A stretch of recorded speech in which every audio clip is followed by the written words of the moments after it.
pensei assim, vou fazer um especialzinho de Halloween com filmes recentes de terror, que eu ainda não comentei aqui no canal, porque o pessoal gosta.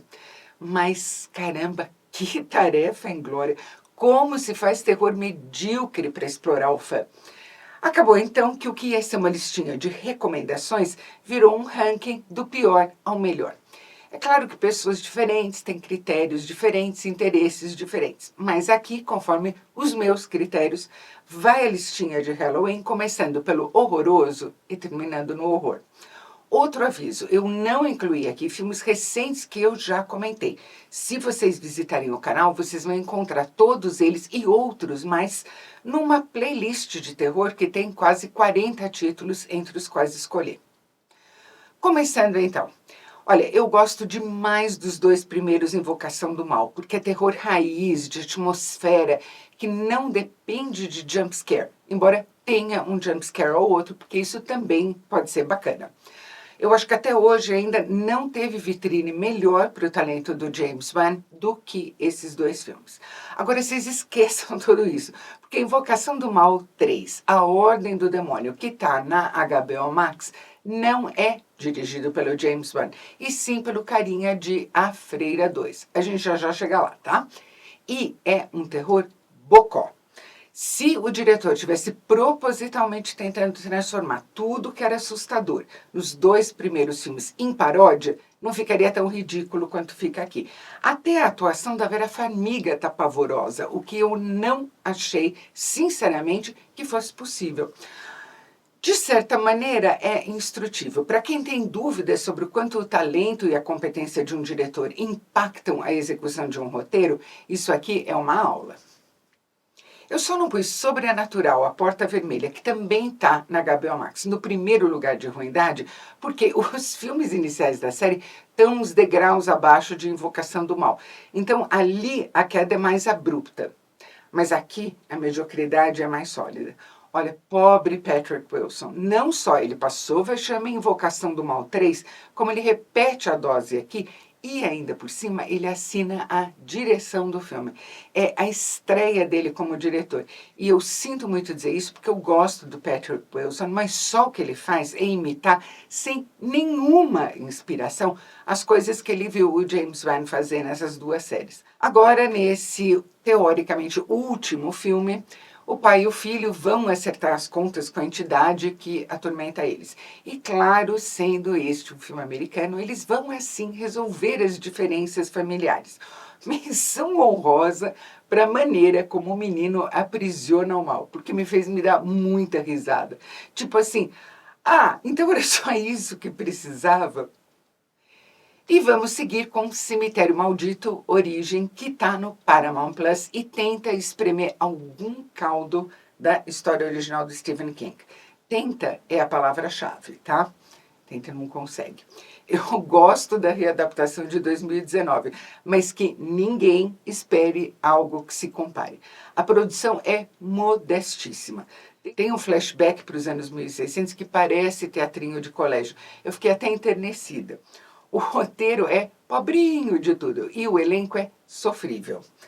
Toda vez que o David Duchovny, aliás, aparece em cena, ele tá com cara de que botaram alguma coisa na bebida dele e ele não tem ideia de como ele foi parar ali. De todo modo, tem uma coisa, ele me parece um esforço mais sincero do que os dois filmes anteriores. Não sei se isso conta para alguma coisa, mas é mais sincero, por exemplo, do que A Freira 2, que acaba de entrar na HBO Max, também conhecida como HBO Max. A Freira 2 tem a favor dele uma produção muito boa. A presença da Thaisa Farmiga, que é irmã da Vera Farmiga e também é uma atriz excelente, que nessa continuação ganha a companhia, que é muito bem-vinda, da Storm Reid como uma noviça descrente. Só de estar lá, a Storm Reid já ilumina a tela. E a Freira 2 tem um empenho bem maior também por parte do diretor, o Michael Chaves, do que o empenho que ele demonstrou em Invocação do Mal 3. Com uma coisa curiosa, porque aqui dá para ver que o Michael Chaves sabe criar atmosfera. Sabe aquela antecipação de medo que arrepia a nuca, você sabe que você vai se sentir mal? Olha que cena bem bolada, por exemplo, aquela da banca de jornal, em que as folhas das revistas começam a virar primeiro devagar e daí sem parar todas ao mesmo tempo. Mas, e esse é um baita mas, toda vez que você está ali entrando no clima, vem um jump scare. Ensaboe, enxague, repita. Cria uma situação, você está entrando nela, corta para o jump scare. Jump scare é só fisiológico. É o seu cérebro reptiliano, aquela parte mais ancestral do seu cérebro, reagindo a alguma coisa que ele percebe como uma ameaça. É muito bom para criar um ponto de inflexão num filme de terror. Mas a toda hora alguém vir fazer bu na sua cara é muito tedioso. Além disso, a freira em si eu acho muito sem graça. Eu não tenho medo daqueles dentes de computação gráfica, não. Muito ruim aquilo. Mas não vou negar que a Freira 2 tem mais classe que a média. Tem valores de produção, como a gente diz. Eu até agora não ouvi ninguém falar de Colheita Sombria, que acabou de entrar no Prime Video. Mas eu decidi arriscar, vi lá no catálogo e para mim foi uma boa surpresa. Porque isso aqui é terror malvado, terror com ideias, muitas ideias e um tanto de fúria. Às vezes a execução acompanha, bastantes vezes até, acompanha esse estado de espírito, essa gana, outras vezes não. Mas pelo menos as ideias estão ali. E o que não falta no filme, aliás, sobra no filme, é estilo. Quem dirige é o David Slade, um cara que tem créditos muito interessantes no currículo dele e aqui ele demonstra o que ele sabe fazer. A história é a seguinte, tem uma cidadezinha no meio do milharal, literalmente no meio do milharal, na década de 50, e lá, todo ano, todo Halloween, rola um ritual. Depois de passar 3 dias trancados, sem comida, como se faz com cão de caça, os adolescentes da cidade, só os rapazes, são soltos para perseguir e matar o Sawtooth Jack antes da meia-noite. O Sawtooth Jack é uma criação muito mais interessante do que, por exemplo, a freira de A Freira. É um espantalho que parece um cadáver já meio passado, com uma cabeça de abóbora que também está ela meio mumificada, e o que ele quer é sangue. Aliás, parece que o que todo mundo nessa cidade quer é sangue. É um descontrole assustador. A inspiração aqui é totalmente John Carpenter. E no meu caderninho é difícil ter inspiração melhor do que essa. Curti. Com reservas, mas curti. Para encerrar, a gente tem O Mistério de Candyman, que é um filme de 2021, mas o lançamento dele foi muito prejudicado pela pandemia e, portanto, pouca gente viu. Além disso, ele é o melhor de todos esses. Ele está disponível no Globoplay e também está disponível para aluguel em várias plataformas, tipo Apple TV.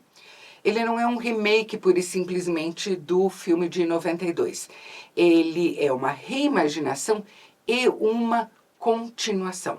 Tem muito mais classe do que o original, tem uma tremenda dose de perturbação e tem muita inteligência também na maneira como ele costura mal-estar social e mal-estar racial ao terror. O filme volta para o bairro em que tudo começou, no filme de 92, e que agora está quase completamente gentrificado, quase é importante.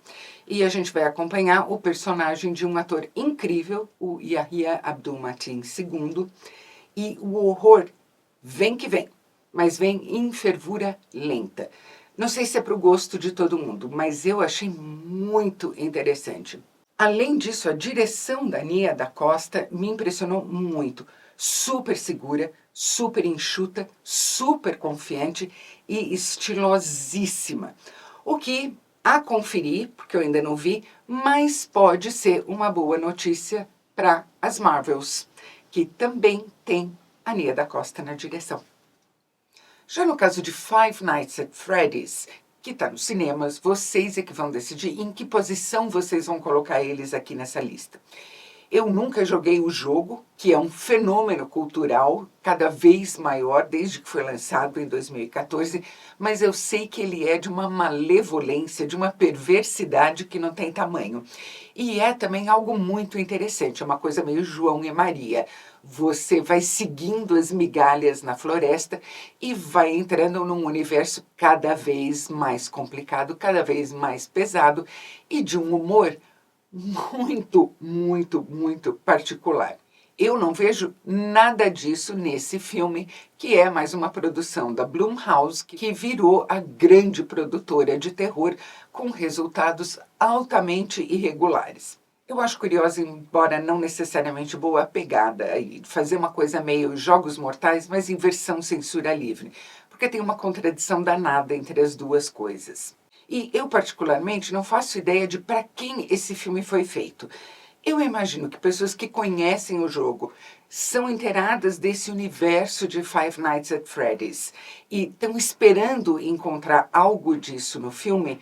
Eu suponho que essas pessoas vão ficar bem decepcionadas. No caso de pessoas que não conhecem o jogo, não jogaram ele, o meu caso, o filme não serve nem um pouco como encorajamento para ir procurar o jogo. Por quê? Porque ele é genérico. E ele fica mais genérico a cada minuto que passa. Ele até começa interessante com a história do rapaz muito perturbado por um trauma do passado dele. O irmão caçula dele foi raptado e nunca mais foi encontrado. E que, logicamente, perde emprego atrás de emprego. Ser guarda de segurança noturno do Freddy's é a única coisa que resta a ele para poder cuidar da irmã mais nova, que vive com ele. Tem uma participação que é pouco mais do que uma ponta bem bacaninha do Matthew Lillard, que traz todas aquelas credenciais de pânico dele aqui para o filme. E os autômatos em si que ele vai encontrar nessa pizzaria abandonada da qual ele toma conta são muito bem feitos, porque são um trabalho do ateliê Jim Henson. A primeira noite no Freddy's vai bem, estou falando do ponto de vista do espectador, para ele é um terror. A segunda noite é ok e, juro, a partir da terceira eu sentia o meu interesse definhando a cada cena. Isso aqui tinha potencial para ser uma coisa muito interessante, para ser uma coisa transgressiva mesmo. Não, acabou naquela vala comum do terror produzido pela Blumhouse. Mas, lógico, termina com um gancho para uma continuação que provavelmente vai acontecer, porque o filme estreou nos Estados Unidos com uma bilheteria estrondosa para o gênero. E é isso, pessoal. Espero que vocês passem bastante medo hoje, do jeito que vocês preferirem. E que seja só medo de mentirinha. Se você gostou desse vídeo, não se esqueça de curtir.